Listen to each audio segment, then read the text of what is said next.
10 Best Star Trek.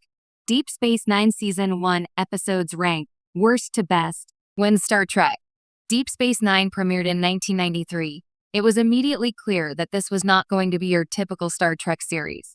Unlike the roving adventures of the Enterprise, DS9 was stationary, a space station on the edge of the galaxy, strategically positioned near the planet Bajor and the newly emerged wormhole to the Gamma Quadrant. The first season had the difficult job of introducing a sprawling cast, complex political dynamics, and moral quandaries in a way that felt fresh yet familiar to longtime fans.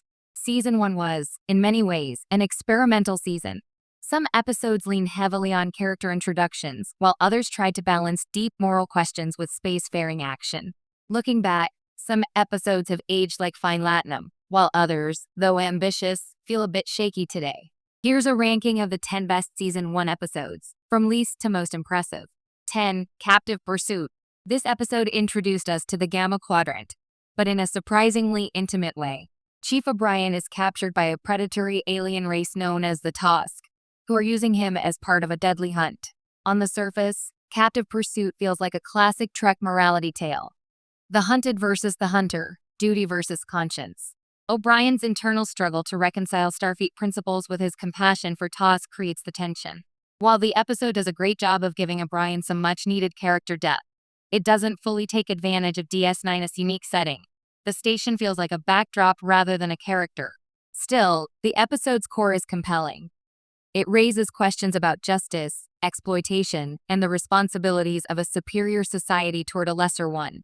Its impact is in the character moments rather than the plot. 9. Dax. Before we meet the more adventurous Dax-centric episodes, Dax introduces the concept of the symbiont and challenges us to consider identity. When Curzon Dax's former lover appears on the station, the current host, Jagia, must navigate past relationships and personal expectations. The episode is a fascinating character study, showing how Star Trek can explore philosophical and interpersonal dilemmas beyond battles and diplomacy. It also marks a rare moment of introspection in the first season. While the pacing is slow and the plot straightforward, it's essential for understanding Dax and the nature of Trill identity, a concept that will carry enormous narrative weight in later seasons. 8. Progress. One of the standout moral quandary episodes. Progress focuses on the tension between duty and empathy. When an old Byron farmer refuses to leave his land so the Federation can complete a mining project, Sisko is forced into a morally gray decision. Here, Avery Brooks shines as Sisko, capturing the weight of leadership when all options seem ethically compromised. The episode asks difficult questions. When does the greater good justify overriding individual rights? Is bureaucratic logic inherently immoral, or is it necessary in the pursuit of civilization? The reason Progress doesn't rank higher is that it's more of a cerebral exercise than a thrilling story. The stakes feel grounded and human, but there's little action to propel the narrative forward. Still, the episode's quiet emotional resonance makes it a highlight of Season 1. 7. Move Along Home. The infamous Move Along Home. Often cited as one of the weaker episodes of the season, it deserves a spot here for its pure entertainment value.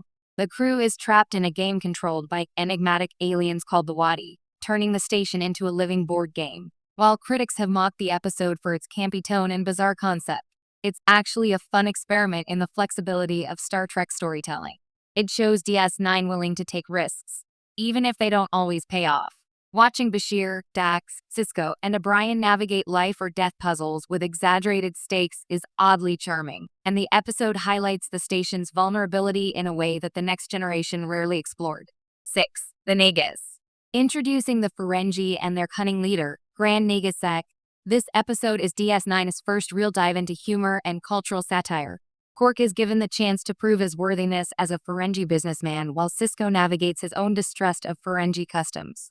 The Nagas shines because it blends humor with political intrigue. The episode teases Ferengi capitalism as both comic relief and genuine ethical challenge. Watching Quark wrestle with ambition, loyalty, and ethics is endlessly entertaining. Although the Ferengi were initially controversial among fans, this episode hints at the richness they will bring to DS9 in later seasons. 5. Emissary.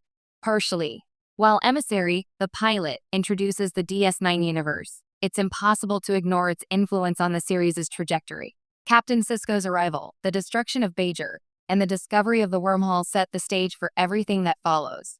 The pilot's greatness lies not in perfect storytelling, but in ambition. It juggles multiple narrative threads, political, spiritual, personal, while establishing a diverse ensemble cast. While pacing issues exist, especially with so many character introductions, the episode remains a cornerstone, showing that DS9 isn't going to be just another Trek or Captive Pursuit versus Dex. A deep comparison.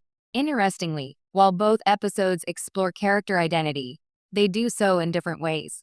O'Brien's Captive Pursuit adventure emphasizes morality in the face of external conflict, while Dax examines internal conflict and continuity of self. Together, they illustrate a recurring theme in DS9 Season 1.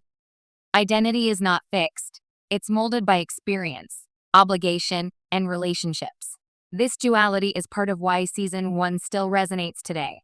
Many first-season episodes are small, intimate character studies that reward repeat viewing, and both of these stand out for doing that exceptionally well. 3. Vortex. The first real glimpse of the station's dark underbelly, Vortex introduces Garrick, the enigmatic Cardassian tailor with a mysterious past. When Odo investigates a criminal plot, he uncovers hints of Garrick's shadowy activities and the morally ambiguous politics of Cardassia. What makes Vortex so compelling is the dialogue between Odo and Garrick. Their philosophical sparring highlights DS9's willingness to explore gray morality, something the next generation often avoided. Garrick's charm, wit, and inscrutability make this episode a template for future storylines that 1009 intrigue, suspense, and subtle humor. 2. Duet. It's difficult to overstate the brilliance of Duet, one of the most acclaimed episodes of the entire series. This installment revolves around Major Kira interrogating a suspected war criminal who may have been involved in the occupation of Bajor. Duet is raw, emotional, and morally complex. The episode blurs the line between guilt and innocence, forcing the audience to confront the human cost of war and the ambiguity of justice. Nana Visitor and Harris Yulin deliver performances that are nothing short of extraordinary, and the episode's tension never feels forced. It builds organically from the dialogue and the stakes.